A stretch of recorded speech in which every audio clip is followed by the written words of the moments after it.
Hi, this is Dr. Gregory Sadler. I'm a professor of philosophy and the president and founder of an educational consulting company called Reason.io, where we put philosophy into practice. I've studied and taught philosophy for over 20 years, and I find that many people run into difficulties reading classic philosophical texts. Sometimes it's the way things are said or how the text is structured. But the concepts themselves are not always that complicated, and that's where I come in. To help students and lifelong learners, I've been producing longer lecture videos and posting them to YouTube. Many viewers say they find them useful. What you're currently watching is part of a new series of shorter videos, each of them focused on one core concept from an important philosophical text. I hope you find it useful as well. Early on in his treatise, How a Person Can Become Aware of Their Progress in Virtue, Plutarch, who is a Middle Platonist, is going to draw a very interesting analogy between those who are lovers, those who are motivated by eros, as we often call it, erotic or romantic love for another, and those who are making progress in philosophy because they have a yearning for philosophy that's analogous to that which the lover feels towards their beloved. And I do want to say something before we jump into this. It isn't just an analogy. So I mentioned Plutarch as a Middle Platonist. Plato himself, in a number of works, most particularly the Symposium, but also the Phaedrus and some of his other dialogues, is going to talk about the person who is really motivated by philosophy, the person who has a love of wisdom, as being not just motivated by philia, this often translated as friendship, but as having erotic desire. And this is very, very clear in the Symposium, which is a massively important text for anybody who claims to be a Platonist. Even the sense of philia, as we see it in the Republic, is often not just, friendship with or fondness of. It's like a hard desire, a yearning. So while there is an analogy being carried out here, I think we should also keep in mind that Plutarch thinks that if you really are making progress in philosophy, you are going to be, in a certain sense, in love with philosophy. You'll be infatuated with it. And infatuated in a longer way than people often are with, romantic or erotic love.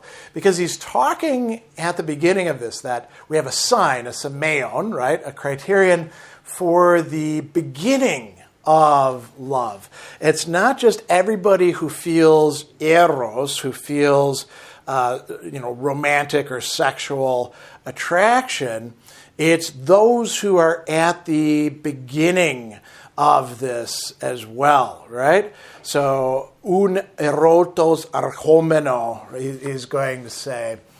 And they don't just feel delight, they literally rejoice in, however we want to translate, hairein, this very important Greek emotion term. They have a response of joy to the presence of the person who they are in love with.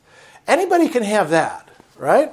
So he says that this is usual. How can you tell that they really are affected by the person?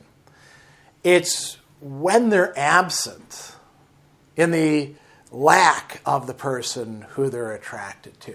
And he uses two really cool terms here that are part of the Greek love erotics vocabulary. It's translated here as a painful sting or being stung with pain. It's actually two different verbs that are being used here. Doknesthai, which means to be stung, right?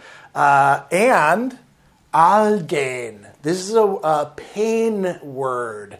Lupe, algein, ponos. These are part of the vocabulary that goes with feeling some disturbance, right? And so we sometimes say, my heart hurts, right? When they're not here, when the person is not available, when you've been separated from them. So he says that, some people, when they study philosophy, they actually seem to enjoy it. They're allured by it. They seem to take hold of the task of learning with high aspirations.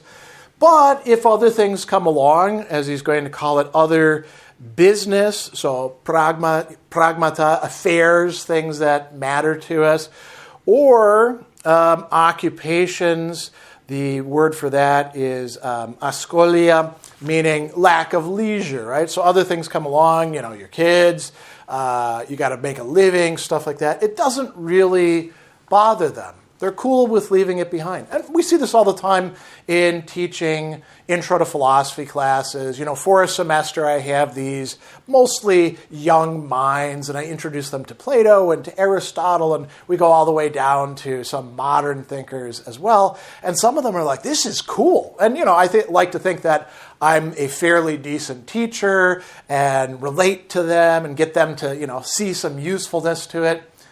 How many of them are going to continue to study philosophy? How many of them are going to feel a need to continue?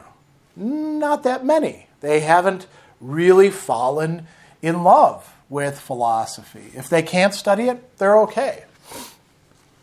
A sign that you're actually making progress, not just in studying philosophy in an academic way, but in applying it to your life, is that you start to feel a sense of dis-ease, of pain when you don't get to do it, right? And so what are these people like? I love this characterization. They seem moderate, metrios. Again, a very typically Platonic word. It's good to be measured. This is the word we get metrics from, by the way. And to be mild, praus. Now, this is a term that is part of the vocabulary having to do with anger, right? The person who's praus is the person who isn't getting riled up and upset. So they're fine when they're, present with philosophy, when they're there in philosophical discussions. But when they get separated and apart from them, now things change, don't they? They're ardent, phlegmenon. They're troubled, ademenunta, right? They're dissatisfied. And actually, this is a little bit of a understatement. Dus kolainonta. They're upset. They don't like, what don't they like? The business and occupations. The same term that we just saw being used. Some people can take it or leave it. They have business and occupations. Not a big deal for philosophy. These people are dissatisfied with those business and occupations. It's keeping me from what I really want to do. Study philosophy, apply philosophy, talk about philosophy. And he goes on and he says, what is actually going on with them? Well, they are driven by a kind of yearning, pothos. This is like the yearning that you feel for the one that you love or somebody that you've lost. They cherish the mere recollection or memory, mnemne, right? They look at their philosophy books and they're like, oh man, Plutarch, I wish I could spend some time reading you. I really enjoyed it, but now I can't, right? And they are driven by this yearning for philosophy. This is where it gets really interesting. Like an irrational being, logos, right? So you would say, well, philosophy should make us more logos, more rational. Yes, but there's also this affective side, and this is, for Plutarch, this is actually a sign that you're on the right track. When you can't do philosophy, when you can't study philosophy, you feel something. You feel like something is screwed up. And he's going to say what we feel, the pathos, the emotion, is something like being hungry or having thirst. Not, for example, like the presence of perfumes or unguents, literally myrrh. He says when we're removed from them, we don't seek after them or even feel uneasy. it's a nice smell while it's there, but, we're not like, oh, I got to go smell that smell. My life is a little bit lacking without it. No, we're fine, right? We're like, that's cool. Same thing when we listen to music that doesn't really move us. We're like, it's nice background music. Hunger and thirst are very different. Those are in our very guts. And that's where philosophy can take hold, according to Plutarch. So what do we do in that case? He says we cling to what actually makes for real progress. Now, this is a wonderful phrase. So what's translating real is aleithos, true. It's coming from the Greek word aletheia, which means truth, right? And to prokopontos, what it is that allows us to have prokope, that is progress, what keeps us on the right track. So it's not just that we want philosophy to possess. We want philosophy to engage with. We want philosophy to change us for the better. It's almost like being in a relationship with philosophy, isn't it? And other things that get in the way, he talks about weddings, wealth, the demands of friendship, military service. If these are getting in the way of studying philosophy, then even though they're good things, like doing your military service, friendship is a wonderful thing for Plutarch, wealth is a good, weddings are, not a bad thing. If they get in the way of doing philosophy, they become annoyances. Just like if you're in love with somebody and something else is getting in the way, you're not happy with that thing that's getting in the way.